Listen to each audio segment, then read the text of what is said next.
What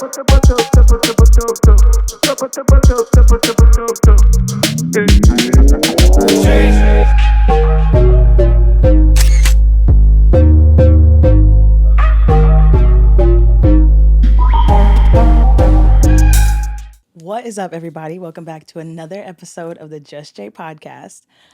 I know you're used to seeing me with my boys on this couch, but we are in the season of Just Jay. I love them. Y'all gonna see me on that couch with them again very soon, but I have to get back to my vision and I have to get back to my purpose. And I think I've been doing a lot of helping other people with their vision and their purpose and their goals and their transitions. And I've been letting exactly what I said I didn't want to do, which was letting Just Jay fall to the wayside and letting myself fall to the wayside, is exactly what I did. And unfortunately, I don't want to do that anymore. So I'm back on my Just Jay shit. First of all, I want to shout out Encore Studios and my boy Poncho. Love you. When you see this, don't cry. No, I'm just kidding. But definitely shout out to Poncho because he's allowing me to use his space and until I find a home studio, which I think I did, fingers crossed. So yeah, we're gonna be recording here sometimes, but I'm also, like I said, in the process of creating and finding a home studio for myself. I know I used to record in my house, but I feel like, and I said this before on the pod many times, I feel like having a studio outside of my home that I can go to will allow the motivation to be even more fire because I feel like when I get up and I just go downstairs, I lack the motivation, I lack the consistency, and clearly y'all haven't seen me in so long, but yeah, I want to get back to me. I want to get back to my purpose, my vision, and Just Jay is absolutely that. So look at this beautiful studio. If you're listening to the audio, please go check out YouTube because it's fire. Okay, it's totally an upgrade from what we've been doing. And like I said at the beginning of the year, I just want to keep leveling up with Just Jay and keep making it what I've always envisioned it to be. So let's talk. I have so many things to talk about, like the me rediscovering my own pod identity, getting back to my root purpose of just sharing my perspective and talking about my life and my experience. And I know everybody is waiting for me to finally say something and finally get back to potting and get back on a couch. And I'm here. So let's talk. Let's do our little check-in, right? I am like I'm like a month and like a week. No, yeah, a month and a week away from turning 25. And when I tell you the last month has been very trying and very just, oh girl, it's been a rough ride. It's been crazy. It's been chaotic, but it's also been very eye-opening and very necessary for who I'm trying to be in this new level and new age of my life. So, we're going to talk all about that. We're going to talk about tapping into and applying the lessons and experiences that I've learned to continue to elevate. And I'm not gonna lie, I've been going through it, but I've also been receiving the blessings that I've been praying for and that I've been just staying. Because I'm one of those people where like I'm gonna clap for everybody else that's getting their flowers and getting their blessings and recognition around me, and I'm gonna wait my turn. I'm gonna stay down. I'm gonna stay solid, and that's exactly what I've been doing. And I'm finally getting the blessings that I receive. I just got a new job, starting my career. Got a big girl job. Hey, and y'all know my or like my looking for a job experience and journey has been rough. Like it took me some time to really find something that I felt like I was 100% going to be passionate about and actually be an asset to. But it took me a long time to find something that I really liked and thought that I was going to really be good at. And it's so funny because I was on, and you know what's so crazy about it? With the moment that I found this job online, like when I was applying, was when I was in the darkest moment, and I was like, I'm never gonna find anything. I'm gonna be stuck to these jobs that are off the books or part time for a little while longer. Like I was so discouraged, and I was at work one day, and I just happened to go on Indeed, and I was like, let me just look, and whatever sticks out to me, whatever I feel like I could really do and really be who I know I'm destined to be at, I'm gonna apply. And I found this nonprofit organization based in Long Island, and their message and their mission was everything that I feel aligns with my purpose. And they basically mentor and help young children who are on the brink of in the streets or may have criminal backgrounds, or we're just trying. Basically, the whole purpose of the organization is to mentor these young kids and bridge the gap between them, their school districts, and their families. So I'm working in the school system again, which I love. You guys know that's been something that I've been doing for the past 3 years anyway. And I feel like I'm finally at a table that has a seat that was so meticulously made for me. I remember the first day that I went to our orientation, and I'm talking to everybody that's been in the organization for a while already. And I remember I was like, I got my master's in criminal justice. Like, I'm really excited to be here. Like, I feel like I can really do something here and be a great asset. And everybody was just like, oh, she's so dope. Like, it was a room full of super dope, super passionate people who just want to make a difference in young people's lives. And I'm fortunate that I found it. And I remember the next day, I think that same weekend, I had went out to get some drinks with my dad. Because mind you, again, he didn't know. So I just was like, I got to show you something. And I showed him my email. It had my salary on it, my hours, all the stuff, and like the whole job description entirely was on it. And he was like, "Wait a minute, what the fuck? You didn't even say anything about this. Like, what the hell?" And I was like, I had to keep it to myself because I remember there was the last job that I really wanted that I got that fell through. It crushed me so bad, and I was like, if I want this, I have to keep it to myself until I know it's really mine. And that was the best thing I could have done for myself because my interviews were great. I met all of the women that were working in my position at the time. They're no longer there, but they were working in my position at the time. I met the executive director. My interview process was amazing. And it's so funny because my executive director, the whole time that I was talking to her in the interview, I was like, who the hell does this woman remind me of? Like, I feel like I've known this woman somewhere. And it's so funny because my best friend Jada, literally, this woman looks just like her mom. And when I told my dad about it, I told him that, and he was like, "See, because you had to feel some sort of familiarity, right? Is that the word? Whatever. You know what the fuck I'm trying to say. You had to feel familiar for you to really show yourself and express yourself. So that's why you felt so connected to her. Because yeah, she may have looked like your best friend's mom, but it wasn't. And just as I've been getting to know her and getting to understand why she takes her organization so seriously, I have the utmost respect for this woman because she is phenomenal. And like everybody that I've met at work, and I'm like 3 weeks in at this point on the job, and it's been amazing. Like every single day, I'm being challenged. I'm being challenged mentally and emotionally because it's like some of these kids have such hard stories, and it's like I have a hard story too, but I didn't. It's also making me realize how privileged I am to have a family that supports me and to have people in my corner that are going to go to bat for me and they're going to take care of me. And I've been blessed as a child, as a young adult, and that now as a grown woman that I've had all of the things that I've had because there are certain kids that have never been to the beach or have never been to New York City. New York City is like an hour away from my house. Me and my homegirls go there all the time. We go to the beach all the time in the summer. So I'm privileged in the sense that I've been able to see and experience things that some haven't. And this job has absolutely been what I've been praying for and what I've needed. So I'm super proud of myself, and I'm also excited for turning 25 because I'm walking into 25 with all new things. Like, look at where I'm sitting. Like, my podcast is gonna. And this is another thing that I want to say, respectfully, okay, respectfully or disrespectfully, whatever, however you want to take it, baby. I don't care. I feel like Just Jay gets a lot of like slack or just is disregarded in certain podcast conversations, and partially that's because of me because I do have these moments where I'm not as consistent as I should be. When I first started this shit, I was dropping every week and I was really on top of it and I was really having amazing conversations, and a lot of my older episodes are just me. So it was dope, like the momentum that I had and the drive that I had, and I kind of lost that along the way because real life happens. I started this podcast when I was 21. I'm about to be fucking 25 in a month. So much has happened in that time span of my life that has made me kind of lose sight of my vision and lose sight of my hobbies and the things that I love and the things that add more value to my life.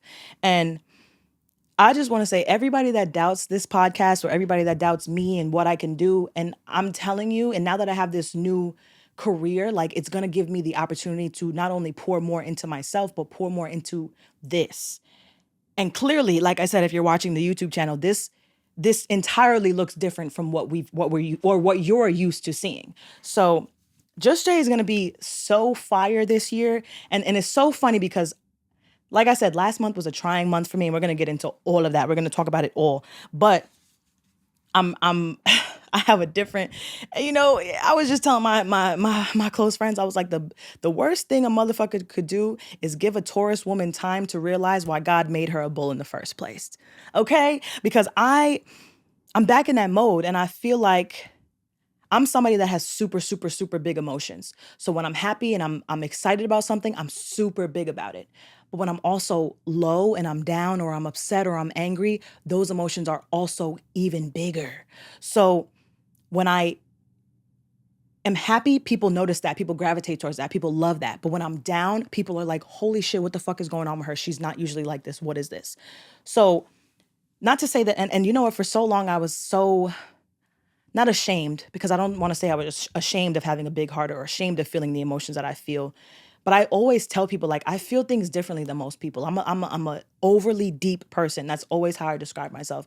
And I was just telling my homegirl Jada, because we went to get drinks literally last week. And I was like, you know what? My father gave me the opportunity to be like that. Because anytime I would cry when I was younger, or anytime I would express something to my dad, he would literally allow me to lay it out on the table and sort it out with me. And he would validate me at the end and be like, you are okay. You are allowed to feel the things that you feel. Like, don't ever let anybody tell you differently.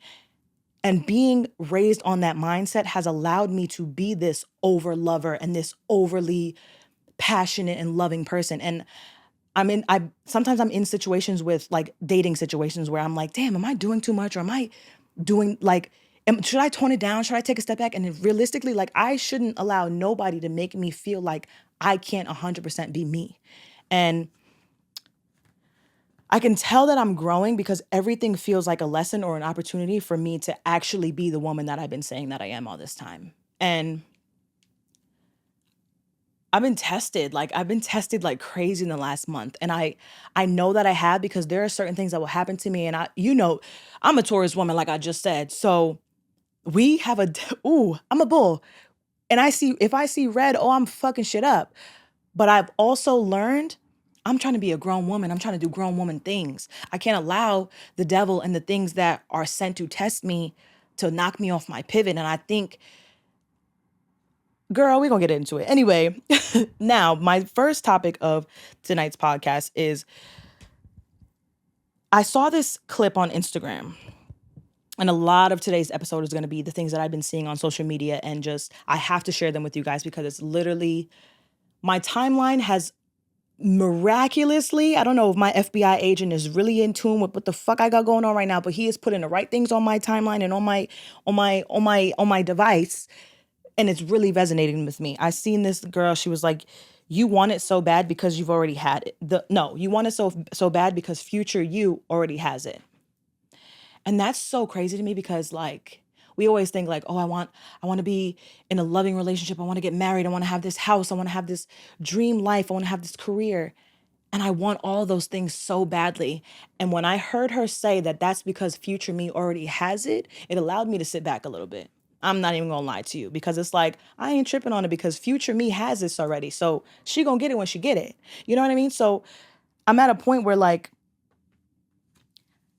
I've been dealing with a lot of grief. Like, my grandma passing away in October, we've already talked about that. And the student that I had from the middle school when I worked at, that I transitioned to doing a home case for, Jackson, that I always talk about, his grandfather passed away recently. And it really put me back in that mode of losing my grandma, because every time I would go to work at Jackson's house, I would see his grandfather. He would come there, feed the dogs. He would hug me. He would tell me how great of a person I am. He would literally say, hey, you, come here, give me a hug. Like, I love you. You're a great person. And I remember for Christmas, he gave me this book, because y'all know I love to read. And in the book, he wrote, sometimes you meet people that you like right off the bat. You are that for me. Love you. And he wrote Don. And then in the parentheses, he wrote Grandpa. And we just recently had his funeral and his celebration of life. And it put me back in a place of losing my grandma. And I remember telling Jackson's mom, me and her have been, she's another Taurus woman. Shout out to you because I know you're gonna, yeah, I know you're gonna watch this, and I literally love you down. Like I literally cannot tell you enough how much you have helped me and changed my life tremendously. I tell her all the time she's like my second therapist, like genuinely. I go to her house and we can literally sit and talk for hours, like hours, and just feed off of each other and give each other that positive, just listening ear. But what was I saying? Holy shit. See, I love you so much that you're distracting me. You're making me whatever. But we just recently had his funeral and celebration of life, and it really, this is what I was saying. I was just telling her, I was like, I feel like I lost my grandfather.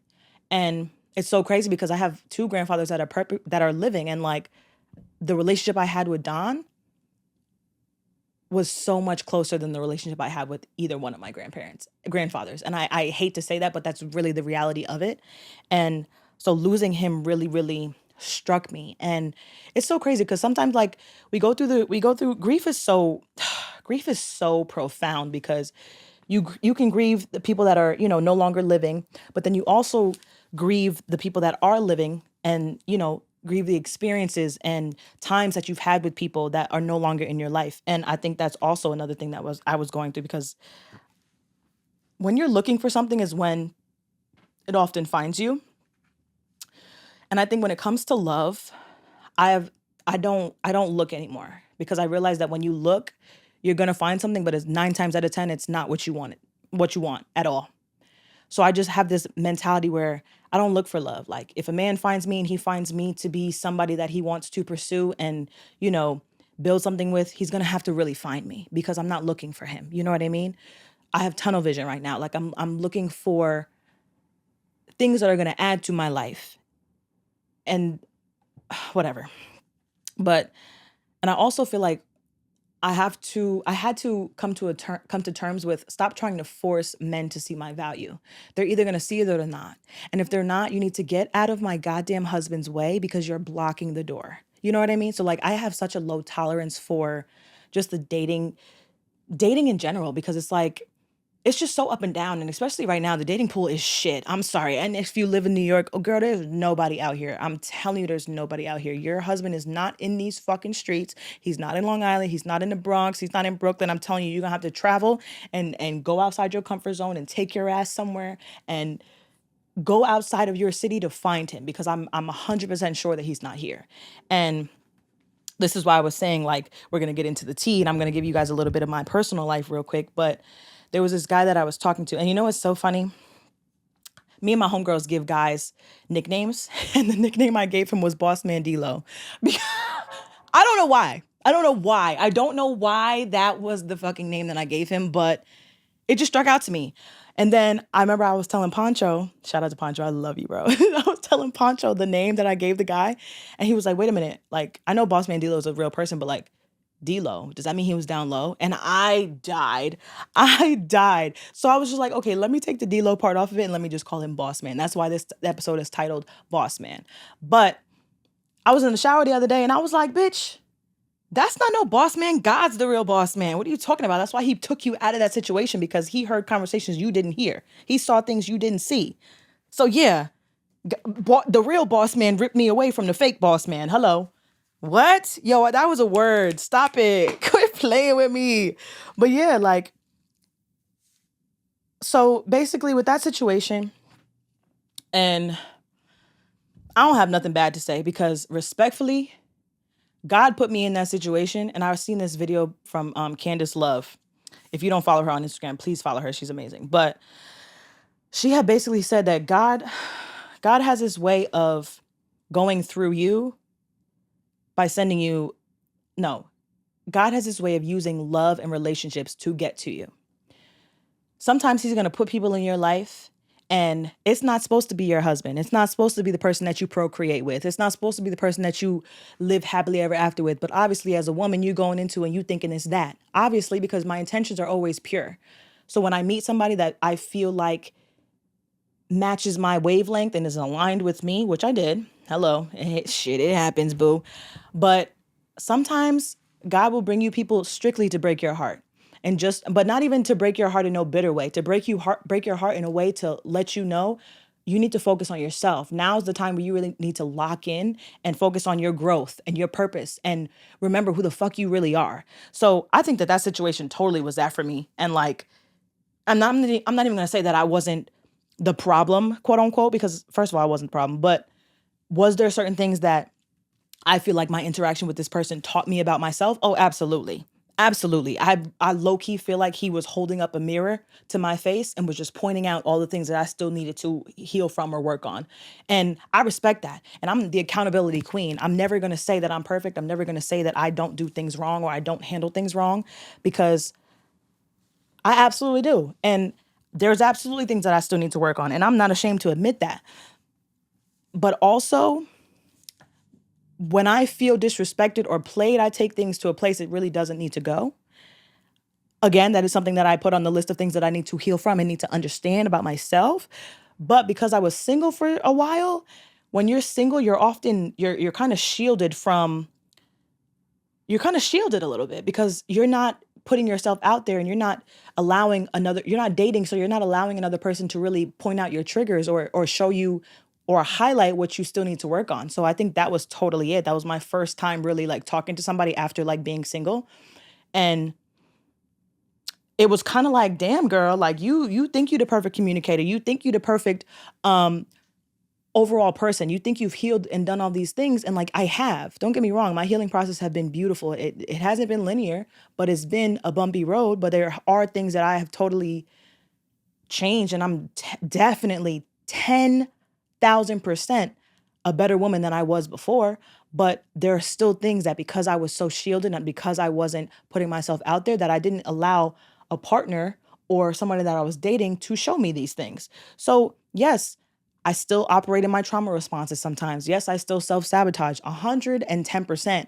And like I said, when I feel played and disrespected, I take things to a place it does not need to be. Am I proud of that? No.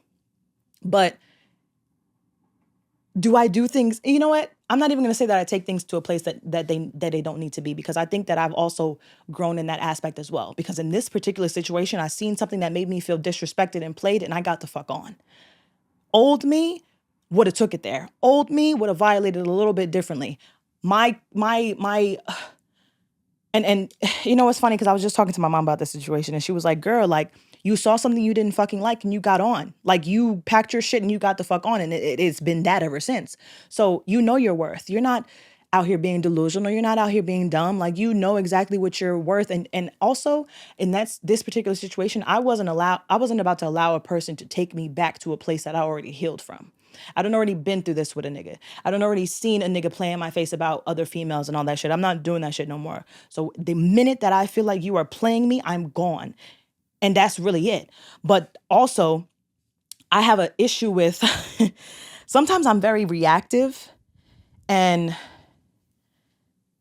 I'm also somebody that has the ability to go through something and do something and take myself out of it and then reflect on it, right? But I haven't mastered doing that in the moment. I haven't mastered putting my emotions to the side and leading with my logic. So sometimes it's hard for me to come back from a place of feeling disrespected. But then also, it's hard for me to come back from a place of feeling disrespected. But like I said, God is going to take you out of anything he feels like you don't need to be in anymore. And I think that's exactly what it was for me, because I was even talking to my homegirl, Tiaja, and she was like, God was protecting you and you didn't even know it. You're so down on yourself because of how you handled things and how you reacted. But let's talk about the disrespect that led to that. And that's a girl that ate me up so bad, because it's like people like to paint me out to be the victim, and people like to talk about my reactions, but don't talk about the disrespect that led to it. And I think that is so crazy. How are you leaving parts of the story out and leaving chapters of the story out, but you feel like you want to divulge where you feel like you were perfect at? That shit is crazy to me.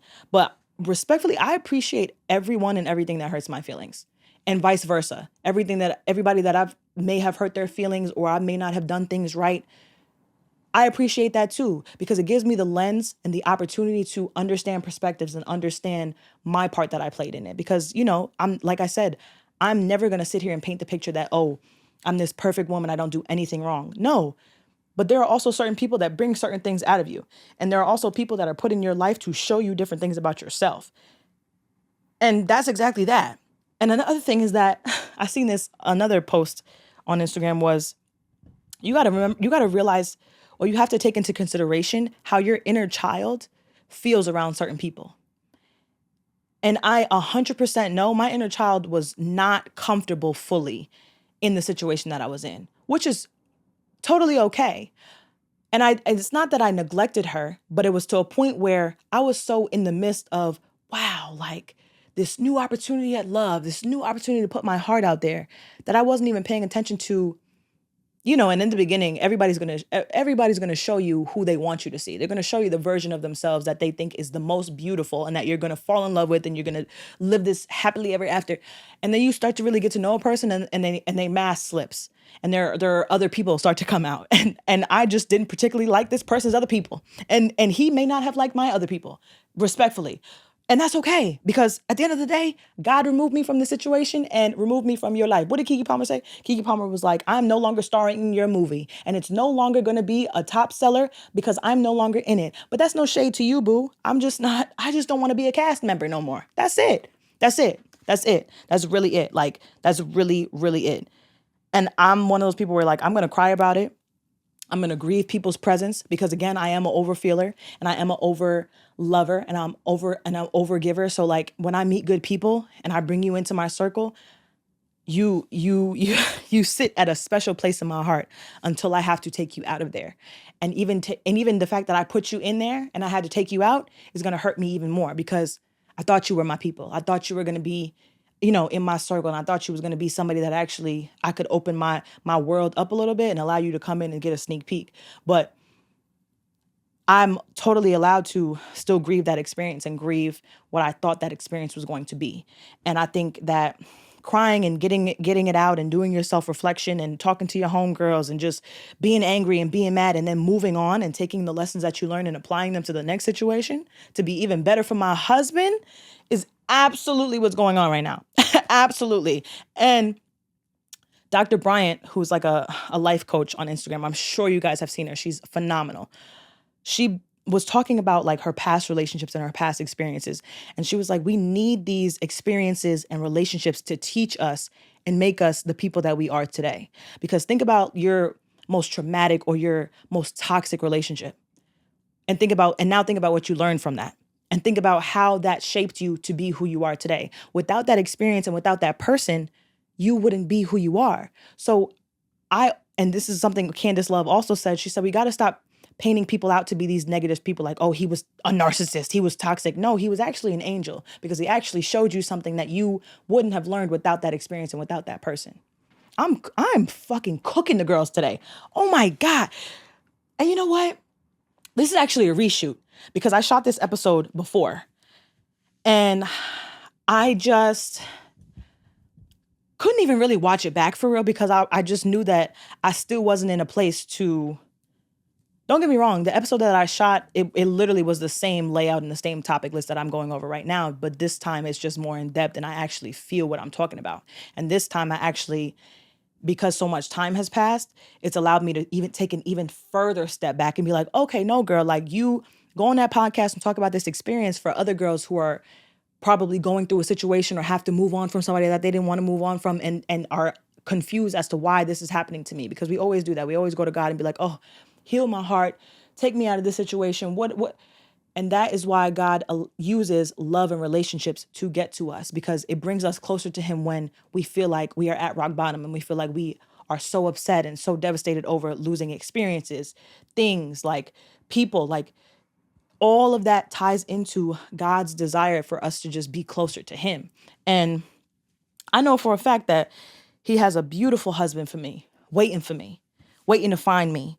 And he's going to be so aligned with who I am as a person, and his way of courting me is going to be so beautiful to the point where I'm going to know that's him. Anything that leaves me questioning if this is really who I'm supposed to be with, or this is really a situation I'm supposed to be in, is not for me, because anybody God has for me, he's going to be sure. Now that I said that, right? I have this video from Miss Kira J. And I love Kira J. Kira J is a writer, and she also has videos of just a lot of her spoken word.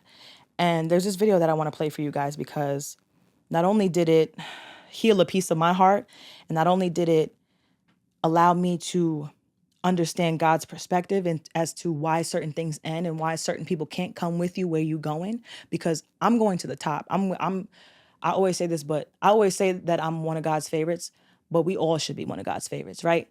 Or have that mentality that we are. But the places that I'm going and the things that I want to do, my purpose is so profound that it's not only limited to the criminal justice system, it's also broadened to podcasting and connecting with people and creating a safe space for people. And I know that everybody that comes into my life, I give them a piece of me that they can't find nowhere else. So I already know who I am as a person. And that's been the biggest lesson is here because it's just like, girl, don't ever let nobody or nothing make you forget who you are. So let's listen to this video together. Prayed about him one day, and God was like, I won't tell you nothing about your husband, but he's sure. And I was like, God, I'm sure this is my husband. And he was like, girl, what I have for you ain't gonna come with no questioning, ain't gonna come with no begging, ain't gonna come with no convincing. The love I have for you is without resistance. That man is resisting you. You are begging for him. And if he ends up with you, he would have settled for you. And I don't have that for you. So I'll tell you nothing about your husband, but he's sure. And I said, damn. It allowed me to love in such a way that lacks desperation. It allowed me to love in such a way that is free from rushing the timelines. Because God said, what I got for you don't come with none of the shit you want ain't what I planned for you. That ain't in your love story.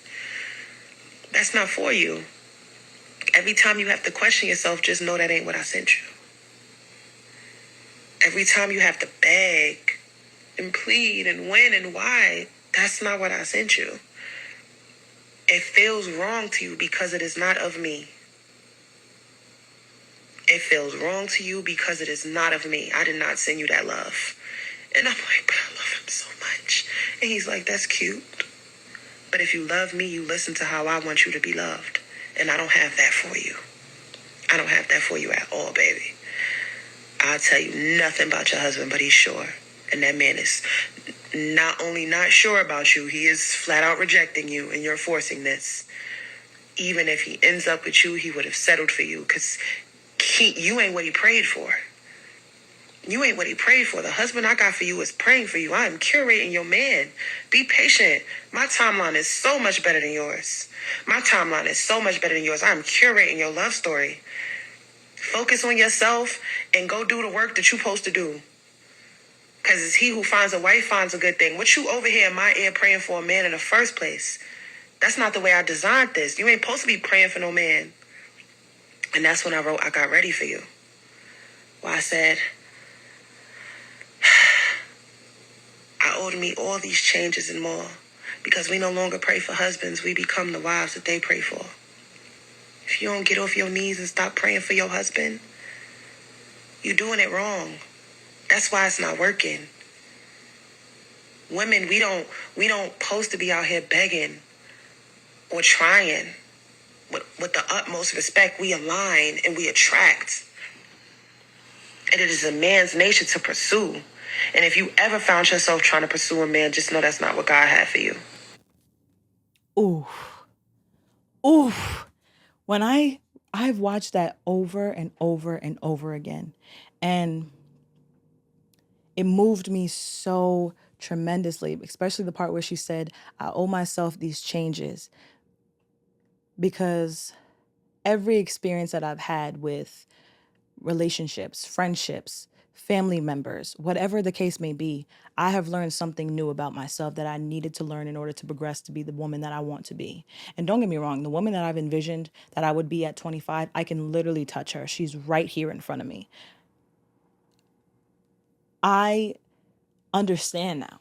There's so many things that I understand now that when I was in the moment, I was like, why is this happening? Why can it never be seamless? Why can it never be just what I want it to be? And it's because that's not what God had for me. And I went to church a couple weeks ago, and they were talking about how forgiveness takes practice. And if you're going to be with somebody, you got to learn to give them grace, but also give yourself grace, and also be receptive to the grace that they're going to give you. And another point from church was being less reactive and more responsive.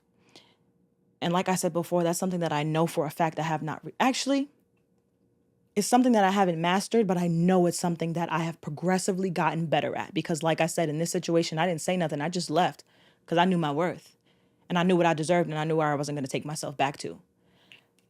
So I say all that to say, whatever is for you is going to be for you, and it's not going to miss you.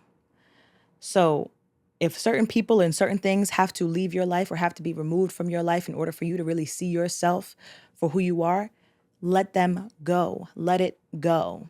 Because at the end of the day, you need to be taking your lesson that you learned from that opportunity and that experience and that person and moving on with your life and applying it to the next situation. And girl, you will be okay. And low key, I'm talking to myself, but I'm also talking to y'all. Whatever you're going through, you will be okay. I'm telling you, because I was not only from the ending of that situation, but like I said, grieving people that have passed on, all these changes that were happening in my life. I was going from being with Jackson 24/7 to starting this brand new career and working a 9 to 5 and actually starting the career that I always said that I was so ready for. Now is the time, because the blessings that I wanted, I couldn't get with certain people around me. So now that God has cleared the way and allowed me to really focus and have my tunnel vision back, He's allowing me to receive everything that I've been praying for, which is the job that I wanted, the podcast journey that I wanted, the personal growth and personal development. So I am cool on anything that leaves. Like I said, I appreciate everything that broke my heart or everything that hurt my feelings. And I appreciate everybody whose feelings I may have hurt, because at the end of the day, we both needed that situation to grow. We both needed that situation to learn something about ourselves. And I will end this with, my grandma was in my dream 2 days ago. Girl, I shit you not. I was getting ready for work. Now, let me tell you the dream first. So basically, it was me, Stitch, who's my mom's Frenchie, and my grandma was sitting across from me, and another one of my bros from Georgia was in the dream. I don't know why. It was random people in the fucking dream. I don't get it. But my grandma was sitting across from us on the couch. And I know it was my grandma because I remember saying grandma in the dream. Like, I'm just like, grandma, and I'm telling her stuff. And she's like, yeah, like, talking to me. And she's just staring at me, just watching me. And then at a certain point, she fell asleep. Which, if you know my grandma, that is so her. That is so Hillary coded. Like, if she was bored or if she was tired, she was going to bed. And I feel like the interaction felt so natural and so comfortable in the dream that when I woke up, I low-key forgot. So I went to the bathroom, I'm getting ready for work, and I come out my room and I see Stitch. And I'm like, holy shit, bro, you were in my dream last night. Then as I'm sitting there looking at him, I'm remembering who I saw and what happened in the dream. And I was like, holy shit, that was my grandmother. I literally have been waiting for her to get acclimated in heaven, for her to visit me in my dreams since October 31st, the day she passed away. And she's finally come to see me. And her presence was so pure and just so safe. And she didn't even have to say much. She didn't say more than 2 fucking words to me in the dream, but she was watching me. And she really let me know, girl, I'm here. I'm finally here. I see you. You good. Like, and I shit you not, that day that I woke up was probably the best that I felt in a while, because I was just waking up and just going through the motions and just trying to get over everything that I was feeling. And I finally felt it that morning. And I was just like, the fact that I seen you last night and I finally feel this good is unbelievable to me. So yeah, girl, let life be life, let people be people, let things be things, and just take your lessons and take your pretty, beautiful, handsome, wholesome self, whether you're a man or a woman, and you do your big one and you carry on and you live life and you keep moving. Lastly, to close out the show, please make sure you subscribe, like, comment, share to our YouTube page, our Instagram page. I'm trying to really get back active on Instagram and social media and all that stuff, because I've been inactive for so long that I feel like my algorithm is a little fucked up. And I feel like they low-key shading me because they don't want nobody to see my posts. But that's okay. We're going to take this Just Jay shit to the top. I ain't even going to lie. I have so many cool, fire, awesome, creative, dope guests lined up. We're going to be back and forth from this studio to our new studio that we have in Long Island. I'm going to show y'all that real soon. Don't you worry. Don't worry. I ain't going to say too much because I got a lot of people that be praying on Just Jay's downfall. And like I said in my voiceover for the reel that I just posted yesterday, if you sleeping on Just Jay, stay asleep. I'm going to wake you up soon. Love you. Bye. See you next time.